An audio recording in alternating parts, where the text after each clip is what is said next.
ತುಮಕೂರು ಜಿಲ್ಲೆಯ ತುರುವೇಕೆರೆ ತಾಲೂಕಿನ ದಂಡಿನ ಶಿವರ ಹೋಬಳಿಗೆ ಸೇರಿದ ಸಂಪಿಗೆ ಹೊಸಹಳ್ಳಿ ಪ್ರಾಥಮಿಕ ಕೃಷಿ ಪತ್ತಿನ ಸಹಕಾರ ಸಂಘ ನಿಯಮಿತ ಕೇಂದ್ರದ ಸಿಬ್ಬಂದಿ ಕೆಲಸದ ಸಮಯದಲ್ಲಿ ಸುಳ್ಳು ಕಾರಣ ಹೇಳಿ ಸಹಕಾರ ಸಂಘದ ಕೇಂದ್ರಕ್ಕೆ ಬೀಗ ಹಾಕಿ ತೆರಳಿದ ಘಟನೆ ನಡೆದಿದ್ದು, ಇದರ ವಿರುದ್ಧ ಸಾರ್ವಜನಿಕರು ತೀವ್ರ ಆಕ್ರೋಶ ವ್ಯಕ್ತಪಡಿಸಿದ್ದಾರೆ. ಸಹಕಾರ ಸಂಘದ ಕೇಂದ್ರದಲ್ಲಿ ಸುಮಾರು 5 ಜನ ಸಿಬ್ಬಂದಿ ಇದ್ದು, ಕಚೇರಿಗೆ ಸುಮಾರು 1 ಗಂಟೆಗೆ ಹಾಕಲಾದ ಬೀಗ 3 ಗಂಟೆಯವರೆಗೆ ತೆರೆಯದೆ ನಿರ್ಲಕ್ಷ್ಯ ವಹಿಸಿದ್ದಾರೆ. ಯಾರೊಬ್ಬರು ಕರ್ತವ್ಯದ ಸಮಯದಲ್ಲಿ ಇಲ್ಲದಿರುವುದನ್ನು ಕಂಡ ಸಾರ್ವಜನಿಕರು ಬೀಗ ಹಾಕಿರುವ ಘಟನೆ ಬಗ್ಗೆ ವಿಚಾರಿಸಿದಾಗ ಅಲ್ಲಿದ್ದ ಸಿಬ್ಬಂದಿ ಮತ್ತು ಕಾರ್ಯದರ್ಶಿಗಳು ತುರುವೇಕೆರೆ ಸಭೆಗೆ ಹೋಗಿದ್ದಾರೆ ಎಂದು ಸುಳ್ಳು ಉತ್ತರ ನೀಡಿದ್ದಾರೆ ಎನ್ನಲಾಗಿದೆ.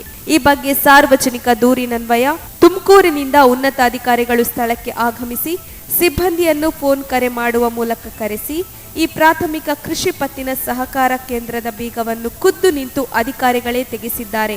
ಘಟನೆಯ ಬಳಿಕ ಕರ್ತವ್ಯ ಲೋಪ ಎಸಗಿರುವ ಕಾರ್ಯದರ್ಶಿ ಹಾಗೂ ಸಿಬ್ಬಂದಿ ವಿರುದ್ಧ ಶಿಸ್ತು ಕ್ರಮ ಕೈಗೊಳ್ಳಬೇಕು. ಕರ್ತವ್ಯದ ಸಮಯದಲ್ಲಿ ಲೋಪವಾಗದಂತೆ ಹಾಗೂ ಸಾರ್ವಜನಿಕರಿಗೆ ತೊಂದರೆಯಾಗದಂತೆ ನೋಡಿಕೊಳ್ಳಬೇಕೆಂದು ಸಾರ್ವಜನಿಕರು ಒತ್ತಾಯಿಸಿದ್ದಾರೆ. ವರದಿ ಸುರೇಶ್ ಬಾಬು, ತುರುವೇಕೆರೆ. ತಕ್ಷಣ ಬೇಕಾಗಿದ್ದಾರೆ. ತುಮಕೂರಿನ ಹೆಸರಾಂತ ಕಂಪನಿಯಲ್ಲಿ ಗುತ್ತಿಗೆ ಕಾರ್ಮಿಕರಾಗಿ ಕೆಲಸ ಮಾಡಲು ಯುವಕರು ಮತ್ತು ಯುವತಿಯರು ಬೇಕಾಗಿದ್ದಾರೆ. ಲೋಡಿಂಗ್ ಮತ್ತು ಅನ್ಲೋಡಿಂಗ್ ಕೆಲಸ ಮಾಡುವವರು ಬೇಕಾಗಿದ್ದಾರೆ. ವಿದ್ಯಾರ್ಥಿ SSLC, PUC, BSc pass by ನೇರ ಸಂದರ್ಶನ ಇರುತ್ತದೆ. ESI ಮತ್ತು PF ಸೌಲಭ್ಯ ಇರುತ್ತದೆ. ಆಸಕ್ತರು ಕೂಡಲೇ ಸಂಪರ್ಕಿಸಿ.